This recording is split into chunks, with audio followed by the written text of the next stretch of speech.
¿Cómo están? Tengan todos ustedes buen día. Hoy en nuestro programa jurídico Atena Entrevista tenemos a un invitado muy especial. Con ustedes el doctor Eduardo Alejos Toribio.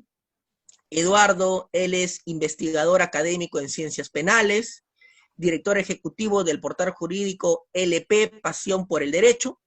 Además es abogado asociado del Instituto de Ciencias Penales. También es vicepresidente de la Comisión de Derecho Penal de la Sociedad Peruana de Derecho. Y también es un colaborador nuestro cuando tenemos algún tipo de dudas o controversias. Acá en Atenas siempre lo llamamos a nuestro buen amigo Eduardo Alejos porque es un académico, es un investigador. ¿Cómo estás, Eduardo? Hola, muy buenos días a todos. Gracias, Ronald, por la invitación. Me es un placer siempre colaborar en la medida de lo posible con la organización académica que presides, que es Atena, ya muchos años llevando la investigación académica más allá de lo correspondiente. Y eso es bueno saber, sobre todo porque hoy por hoy la tecnología está siendo una herramienta muy sustancial, sobre todo en la situación actual que estamos pasando. Quedo a tus órdenes para cualquier duda o inquietud. Sí, Eduardo, te llamaba por unos temas que son de tu especialidad, que es derecho penal, derecho procesal penal. Hoy estamos viviendo una época de cuarentena, todos estamos en nuestras casas, no podemos salir, pero el aspecto jurídico, la justicia no se detiene. Ayer ha sido este día del abogado, también feliz día, Eduardo. La Igual, justicia no igual. se detiene, la justicia no para, los habeas corpus siguen en trámite, los ceses de prisiones preventivas, la sustitución de medidas cautelares. Hay muchas instituciones jurídicas que no están parando porque son necesidades también básicas, porque tienen incidencia en la libertad. Y hoy nos convoca Eduardo a tocar el tema principalmente de César Villanueva. De repente muchos no saben, pero César Villanueva, ex premier, ¿no? Yo acá he elaborado una pequeña presentación muy simple. A él hoy, César Villanueva, en un primer momento lo estuvieron procesando por los delitos de colusión, aprovechamiento indebido del cargo, asociación ilícita, hoy crimen organizado. A él le dictaron prisión preventiva. Ya tú nos comentarás mejor, Eduardo. Así es. Bueno, se cumplió con los requisitos para dictar la prisión preventiva. Él apeló su prisión preventiva, la sala confirmó la prisión preventiva. Luego él posteriormente ha solicitado la sustitución de la medida de prisión preventiva que él tiene por la detención domiciliaria. Y nuestro código en el 290 establece los presupuestos para la detención domiciliaria. Y él específicamente ha pedido la detención domiciliaria porque tiene más de 65 años, él tiene 73, además porque adolece de una enfermedad grave. Y también señalaría él de que ya no hay los motivos para que se pueda establecer el peligro de fuga o el peligro de obstaculización. Esto es muy breve sobre el caso Villanueva. Hoy le sustituyeron la medida de prisión preventiva por detención domiciliaria. ¿Qué opinión tienes al respecto, Eduardo? Coméntanos. Sí, efectivamente, Ronald, justo manifestaste, el ex premier César Villanueva se le otorgó, se le interpuso la prisión preventiva en diciembre del año pasado, como ya muchos conocerán por las redes, y bueno, básicamente por tres delitos, en este caso que el primero es el colusión, segundo aprovechamiento indebido de cargo y tercero la asociación ilícita. Ese es un marco de introductorio. Se le dio en un primer momento 18 meses de prisión. Y claro, como bien lo has dicho, se hizo el íter procesal, se apeló y ahora, ya hace algunos días atrás, ha sido el tema sustancial que la sala que está a cargo de Ramiro Salinas Sicchas ha presidido, ¿no? Que es la apelación sobre el auto de variación de prisión preventiva. Es decir, trata de solicitar la defensa, en este caso, que ya no exista prisión preventiva y que se traslade a una detención domiciliaria. Y en ese caso ha sido el pronunciamiento de la sala. He tenido la oportunidad de revisar algunos aspectos sustanciales, a mi parecer, de la propia resolución que se emitió. Y bueno, la sala básicamente ha dado una prioridad que no se veía en muchos casos al principio prómine, como es que en su momento. Pues a diferencia de muchos procesados que están ahí en prisión preventiva, estas personas, César Villanueva, tienen algunas características un poquito específicas, sobre todo en el caso de ahora que vivimos en la coyuntura de salubridad, que es esta pandemia, ¿no? Muy sustancialmente, la defensa solicitó en su momento bajo tres argumentos. Primero, que he tenido la oportunidad de revisar que, bueno, César Villanueva tiene más de 65 años. En la actualidad tiene 73 años, en la actualidad. Aparte tiene Ya, una enfermedad crónica que, por ejemplo, tantas de las cuales se pudo verificar en la pericia que presentó la defensa, en este caso, en este incidente, que ha sido que él tiene un isquema cerebral, que en un Ahí romance quiero viene a ser... llegar, Sí, quiero sí. llegar ahí, Eduardo. Vamos pauteándonos, vamos hasta, si es posible, a tener también algún Ujú. tipo de intercambio de palabras o de debate, porque la Sí, idea, claro. el quehacer jurídico es enriquecedor. Ujú. Primero, hacerte algunas preguntas para que nos puedas ilustrar. Eh, Sí, ¿Qué claro. significa detención domiciliaria? ¿Significa que él se va a su casa y hace lo que él quiere? Muy brevemente, ¿qué primero entendemos por la detención domiciliaria? A ver, la detención domiciliaria, más allá de los presupuestos que se exige en el 261, ¿qué es lo que quiere decir la detención domiciliaria? Estás en tu casa, pero hartamente, como yo lo diría, limitado. Justamente algunos alumnos hace unas semanas atrás hablaban y me decían, Eduardo, profesor, ¿cómo está? ¿En cómo le va tratando la cuarentena? Yo le digo, es una suerte de detención domiciliaria con la única facilidad que puedo salir a hacer las compras, ¿no? Entonces, si quitamos hacer las compras, la detención domiciliaria viene a ser que estás dentro con algunos parámetros, algunos impedimentos de conversación, de comunicación dentro de tu casa y obviamente también con la vigilancia correspondiente que te da la policía o la propia área de seguridad que te da el INPE, ¿no? Entonces, estás dentro de tu casa, pero también limitado. En este caso, hay limitaciones, por ejemplo, como no contactarse con algunos otros investigados, testigos o peritos o X, y aparte también no tener comunicaciones y también no pronunciarse ante la prensa, pues sabemos que como sigue una investigación, también la investigación es, en este caso, privada, ¿no? O sea, Eduardo, para que las personas, algunos podrán ser abogados, ya conocen más el tema, otros estudiantes de derecho, u otros de repente personas que no conocen mucho el derecho, la detención domiciliaria es lo que nos está pasando algo parecido hoy que estamos en cuarentena, en nuestra Así casa, es, pero como tú bien lo indicas, imaginémonos todos los peruanos lo que estamos viviendo hoy en nuestra casa, pero sin salir a ninguna parte, no puedes cruzar el umbral de tu puerta así sin es. tener acceso o comunicación con determinadas personas. O sea, como tú bien lo dices, hoy estamos viviendo casi una detención domiciliaria. Muy bien, ya. Entonces ya Exacto. tenemos la detención domiciliaria. Ahora, para que a César Villanueva le hayan sustituido la medida, tiene que cumplirse con requisitos o presupuestos.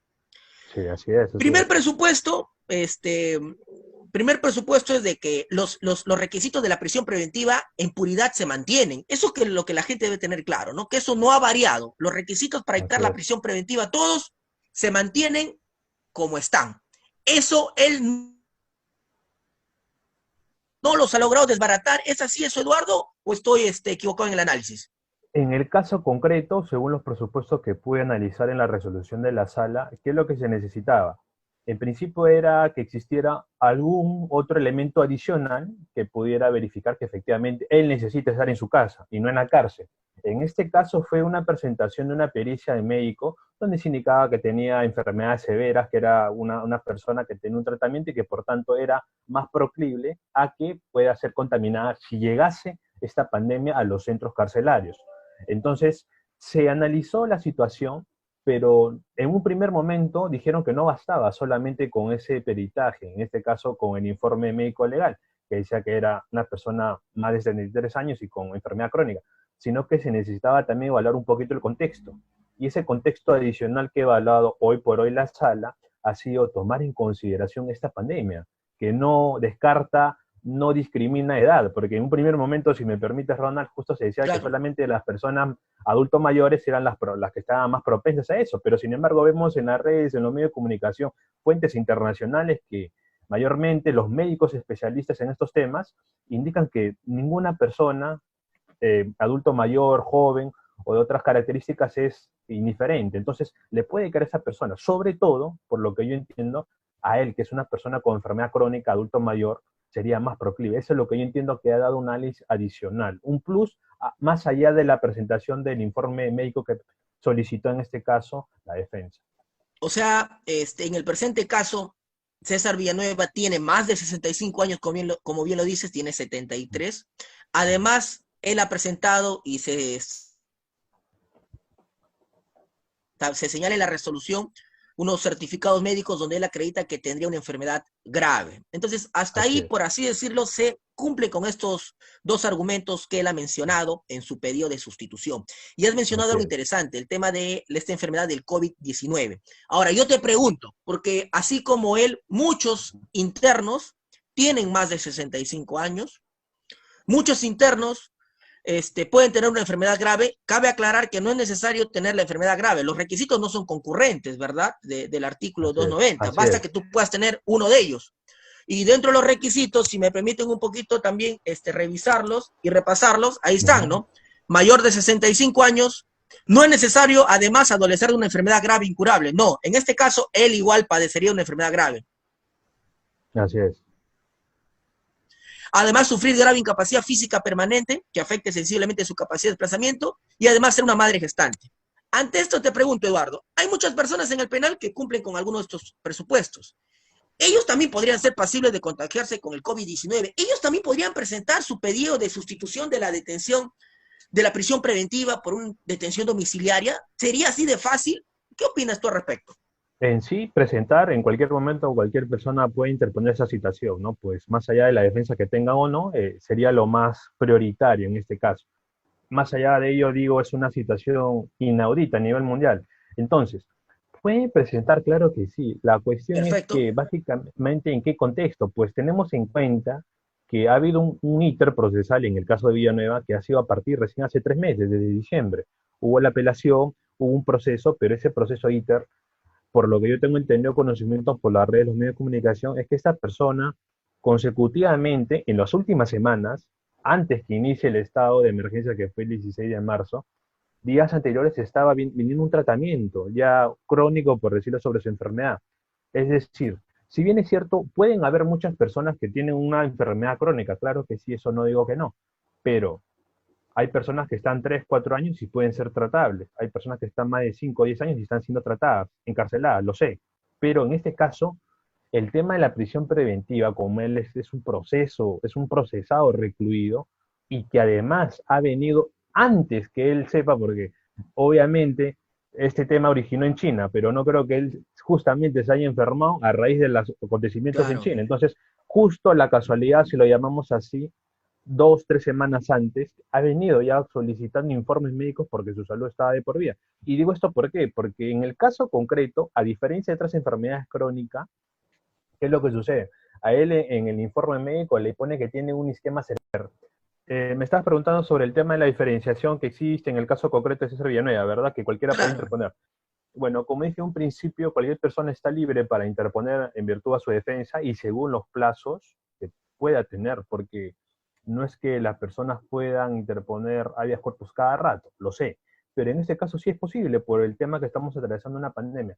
Ahora, un caso muy distinto como estaba mencionando en el caso concreto de César Villanueva, esta persona fue recién hace 3 meses, en diciembre, eh, fue interpuesta una prisión preventiva en contra de él por 18 meses. Pero más allá de ello, más allá del íter de apelación que se dio en su momento, en las últimas semanas, antes del 16 de marzo, donde se decretó el estado de emergencia a nivel nacional por la pandemia, días anteriores tenemos conocimiento, en este caso por los medios de comunicación, que efectivamente en el caso concreto ha venido dando un íter médico asistencial, es decir, estaba presentando informes que ya venían afectando la salud en los últimos días, antes que se detectara el caso del estado de emergencia. Situación que puede ser también previsible para otros, en este caso, procesados que están ahí.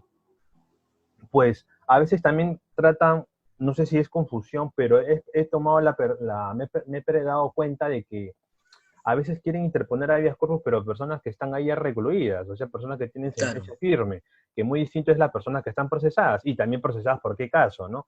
Entonces, hay límites también, entiendo, para ello, pero en el caso concreto, como digo, de César Villanueva, el informe que ha expuesto la misma resolución de la sala es que esa persona es portadora de un esquema cerebral, que esto es la muerte de una zona del tejido cerebral, que es propensa para un infarto cerebral. Y yo sé también que serán muchas personas, pueden ser así, sí, claro que sí, pero esas personas precisamente por esa cualificación que yo vengo a decir del infarto cerebral, que si no funciona tu cerebro, obviamente no funcionas para nada. Y ya de qué valdría si tienes alguna enfermedad venérea crónica que fuera distinto a tu cerebro. Entonces, a mi parecer, a mi juicio, creo que primero, más allá de que él tiene 65 años, también se tiene que evaluar cada, en este caso, enfermedad crónica.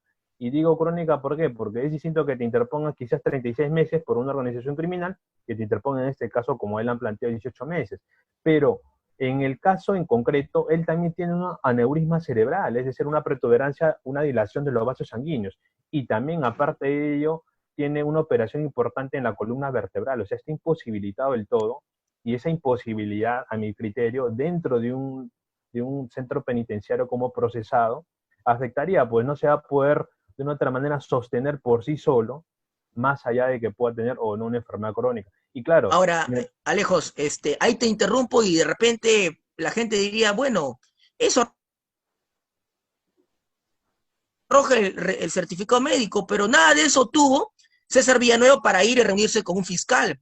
Nada de eso tuvo César Villanueva para buscar llegar al equipo especial que lo estaba investigando. O sea, ahí nada tuvo. La suspicacia va a saltar a la vista y va a decir, o sea, César Villanueva, cuando ingresa al penal, ya tiene problemas en la columna, ya tiene problemas en el corazón, ya le pasa de todo ahora. Le ha venido todas las enfermedades de manera inusitada. ¿Cómo este tema de sensibilidad social, donde la gente ve, o yo lo he visto ahí caminando, andando, llamando, buscando conectarse con fiscales y buscar llegar al equipo especial que lo investigaba? Y ahora le pasa todo. O sea, ¿es así de fácil, Eduardo? ¿Cuál es tu reflexión? en sí la reflexión sería acá la siguiente. Más allá de que él puede exponer a través de su defensa que sufre de enfermedades crónicas, que por tanto es pasible de una pandemia, ¿ok? El tema que él va exponiendo a mi criterio es que sí, efectivamente, él tiene enfermedades crónicas, pero también efectivamente al ser procesado, como cualquier persona, debe prevalecer el principio de rebus sic stantibus, que es el tema de la variabilidad. Y la variabilidad no solamente depende de que, bueno, si acá te interpuse prisión preventiva en diciembre y en mayo, en junio del otro año, cambian los elementos graves y fundados de convicción, como señala el Acuerdo Plenario 1/2009, pero más allá de que puedan variar los elementos de convicción, también por principio de salubridad, que en este caso es algo inusual, yo creo que el rebus sic stantibus ahora debe ser doblemente cualificado. ¿Por qué? Porque debe dar prioridad a esto. Y claro, como un segundo panorama, como en la nota Ronald, las personas, como es un personaje público, dirán, oye, le hemos visto un vídeo, se ha reunido, han tomado cafés, pero de una otra manera tratar de influenciar ante la fiscalía en cierto sentido, ¿no? Por el caso que se le viene procesando. Pero ahora, yo también puedo ser procesado, otra persona puede ser procesada, pero ahí va la diferencia de ver si yo tengo esos requisitos de ser adulto mayor, pero estar con una enfermedad crónica severa, y lo puedo presentar. Y ahí va mucho, mucho el criterio también que puede tener la sala. Y digo esto ¿por qué? Porque recién se inició una investigación, a él se le ha interpuesto, como tienen entendido, al inicio de una investigación. O sea, ni siquiera se ha esperado meses después para que pueda ser interpuesta una prisión preventiva.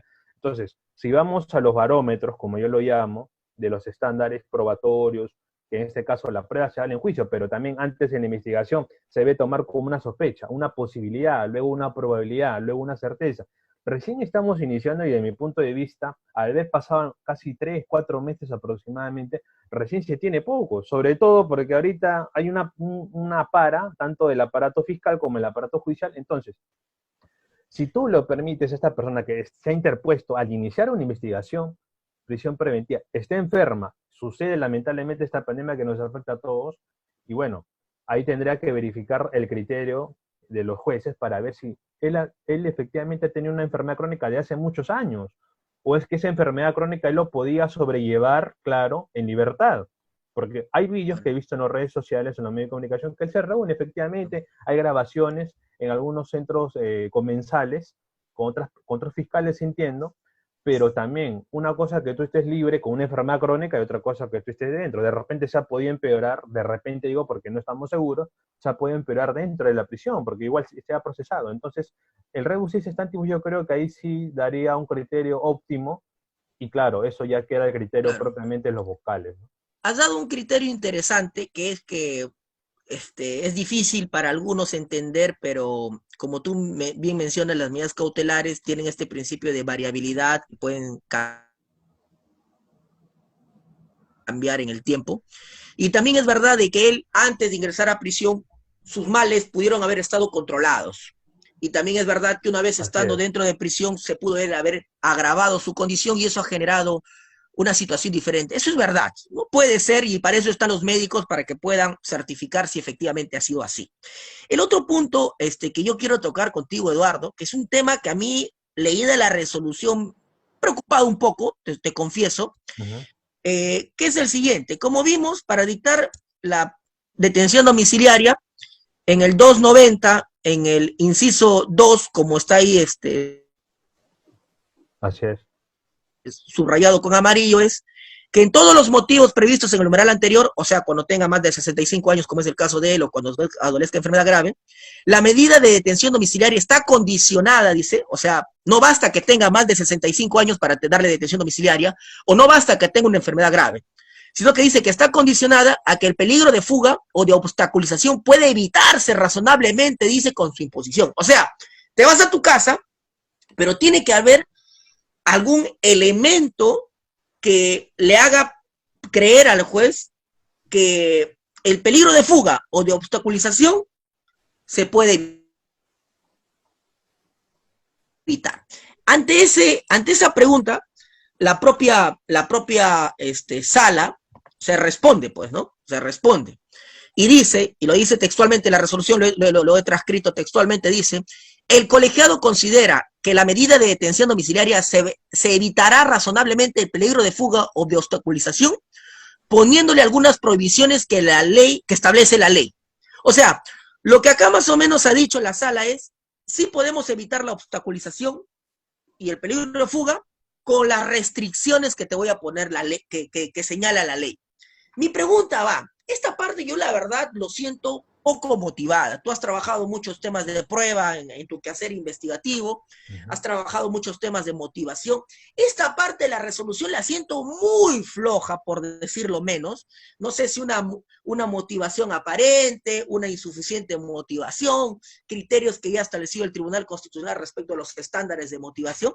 La siento muy floja porque lo que dice en buena cuenta, yo evito el peligro de obstaculización y peligro de fuga, imponiéndote las restricciones que la ley establece. Bueno, pero la ley te obliga a establecer restricciones de por sí, pero no opera de manera automática. O sea, que yo no veo ahí que la defensa de Villanueva, una crítica a la defensa de Villanueva, crítica constructiva, claro, y también a los vocales, a la sala de apelaciones.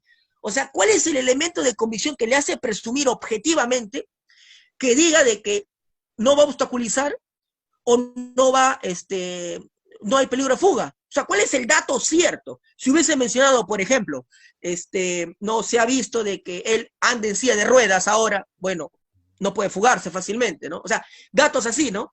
Pero no veo que haya motivación fuerte en ese extremo. ¿Qué opinión te merece esta reflexión, Eduardo? Sí, así es bien dicho, Ronald. En este caso, justamente tengo entendido que es el fundamento 17º, ¿no? Donde el Sí. colegiado en este caso manifiesta que, bueno, nosotros vamos a evitar razonablemente el peligro, dice, ¿no? El solo hecho de colocar razonablemente, a mi criterio, ese colegiado piensa que ya es razonable. Como bien ha dicho, más allá del caso en concreto, siempre es bueno hacer una Sí. introducción general. eh, la motivación de las resoluciones judiciales, como lo establece 139.5 en la Constitución, establece varios presupuestos, y no son presupuestos que están taxativamente plasmados en una o dos leyes especiales, sino que va por dos aspectos, una justificación interna y una justificación externa. La interna que sea lógica, coherente, y la externa que sea lógica y coherencia, estén acorde a la Constitución, para que sea externa. Y en el caso, como bien lo dices, en este párrafo, en este único fundamento, el colegiado considera que la medida de detención evitará razonablemente el peligro, pero poniéndote algunas medidas limitativas. Creo que en el caso, en estos tiempos, digo esto porque, si bien es cierto, si comparamos que a una persona se le dé la variación de prisión preventiva a domiciliaria, una cosa es que estés fuera del estado de emergencia, o una cosa, mejor dicho, antes del 16 de marzo de este año, era un poco más complicado que las personas se escaparan, por decirlo así. ¿Por qué? Porque había mucho tumulto, mucha gente, no estaba ni siquiera el ejército en las calles, no había muchas policías. Te lo pongo así de manera general. Sí, claro. Pero ahora, luego del 16 de marzo, que obviamente va a finalizar, como lo ha dicho el presidente, este domingo 12 de abril, luego el 13, 14 y sucesivamente, van a haber, a mi criterio, más medidas. ¿Por qué? Por algo se ha contratado los servicios en el estado de emergencia de los reservistas. O sea, primero, hay más seguridad por parte de las Fuerzas Armadas, los militares. Segundo, han repotenciado las medidas en las calles de la policía. Y esa repotenciación, como te digo, en cierta manera creo que puede ser beneficiaria para que una persona no se escape de su casa. O sea, va a ser mucho más complicado, si lo queremos llamar así, que una persona, en este caso César Villanueva, fugue de su casa. Yo sé que siempre la probabilidad existe, no solo para él, sino para muchas personas. Hay casos que hace años atrás, caso Kimpler, que salía, iba a comer, iba a tomar su desayuno, incluso con el policía que era su custodio, le acompañaba a comprar y todo eso. Entonces, eso salió a la luz hace muchos años atrás.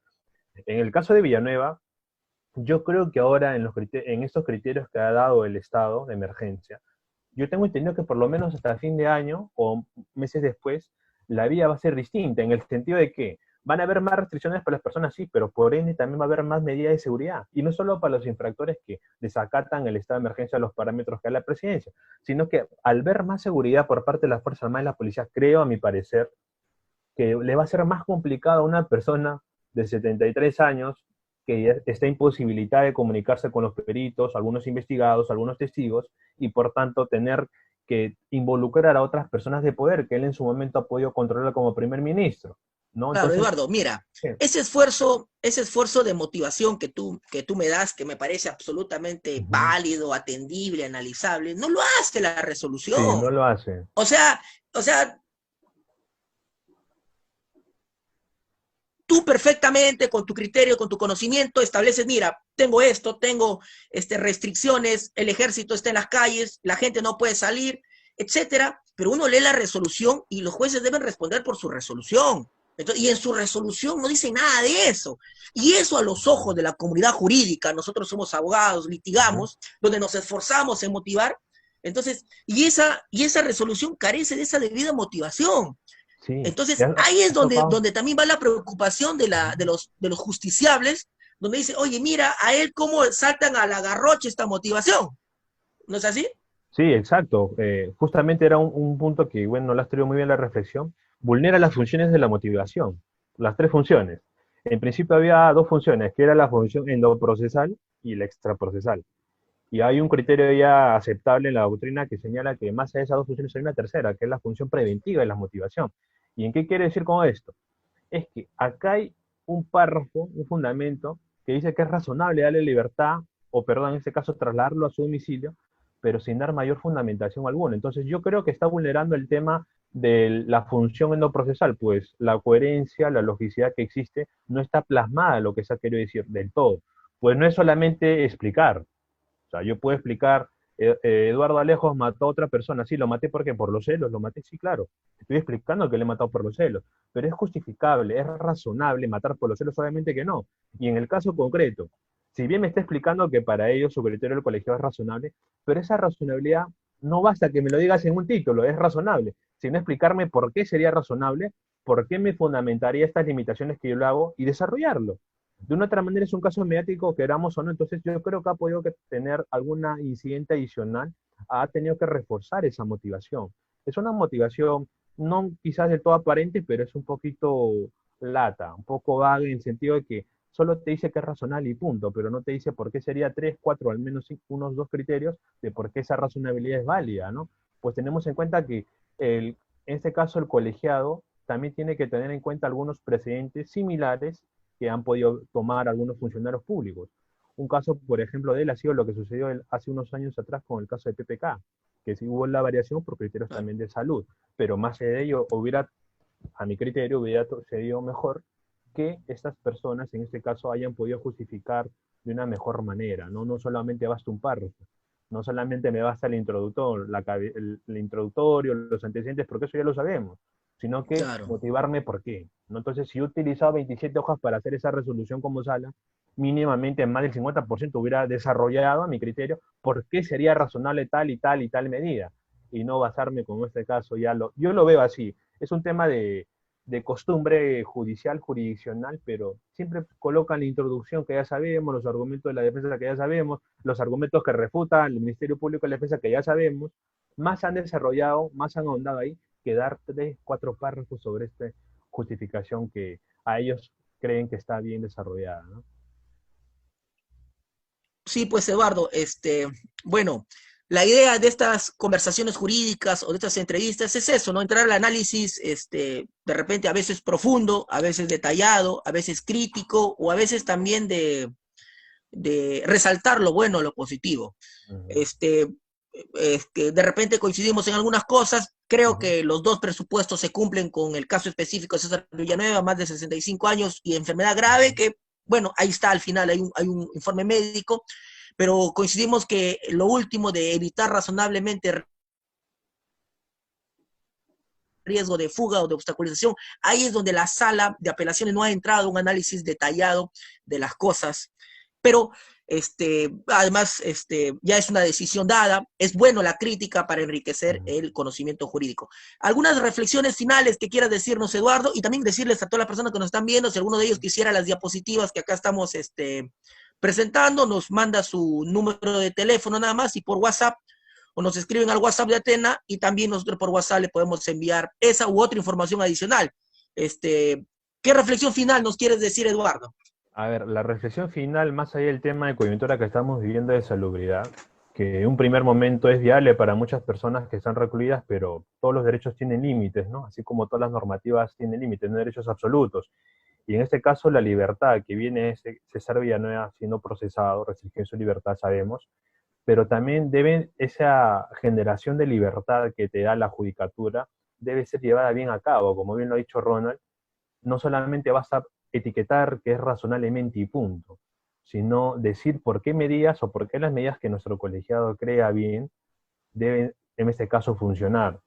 Entendemos que estamos en una coyuntura grave. Muchas personas también pueden solicitar lo mismo, entiendo, pero a mi criterio es que no solamente debe estar ya ahora, en el 2020, desde el 2019, dejándose de lado la motivación exhaustiva, pues una motivación exhaustiva te requiere, más allá de la propia introducción que tú das, desarrollar más. Eso es lo que nosotros creemos como una función que es la endoprocesal y la extraprocesal, que se viene desde ya para la motivación. Entonces, más allá de que es una sala, cualquier judicatura a nivel nacional debe tomar en cuenta esto. O sea, no solamente basta por la prontitud de hacer algo rápido, sino que esa rapidez también debe ser dotada con algunos patrones de razonabilidad. ¿Razonabilidad en qué sentido? Razonabilidad que sea aceptable, que cualquier persona fuera de la comunidad jurídica pueda aceptar estos fundamentos, pueda entender estos fundamentos y que también sea aceptable de que el Estado pueda brindar y contribuir. ¿En qué sentido? De que si damos a una persona de detención domiciliaria, debemos contar exhaustivamente con algún medio que garantice la protección de que esta persona no salga, como por ejemplo que haya un adecuado personal de seguridad, que en este caso casi todos están ahora en las calles protegiendo a las personas, pero más allá de ello, la judicatura no solamente debe limitarse a eso, sino también debe tomar aspectos muy sustanciales como es la logicia. Puede ser lógico lo que ha dicho acá la judicatura, lo sé, puede ser lógico, no puede ser lógico, pero no solamente basta que sea lógico, sino que esos patrones que han dado, esos 3, 4 limitaciones, sean aplicables correctamente, sobre todo tratándose de un funcionario que en su momento ha manejado gran parte del poder y el poder de una otra manera, queramos o no, puede manifestarse en sentidos negativos para la investigación propia de la Fiscalía. Bien, agradecerte, Eduardo, por tu tiempo. En estos momentos de cuarentena todos estamos en nuestros domicilios. Exhortar también a toda la población que sigamos cumpliendo de manera estricta los mandatos de salubridad que está dando el gobierno. Este va a ser un buen mecanismo jurídico para todos mantenernos al día o activos. La justicia no para, igual que los sistemas de salud. Es bueno el debate y la conversación. Comprometerte también, Eduardo, para unas próximas entregas de estas entrevistas jurídicas que hacemos y de debates para poder seguir dialogando sobre estos temas que tanto nos interesa tanto a la comunidad jurídica como también a la sociedad, porque son temas que nos atañen a todos. Agradecerte, Eduardo, y que Gracias. sigas pasando un buen día, pues. No, gracias a todos y acaten lo estipulado por el Estado, ¿no? Quédense en su casa, es lo bueno para toda nuestra descendencia, incluso a futuro. Eso es por cuanto Bien, y esto ya no atender. Gracias, que tengas buen día, nos vemos. gracias.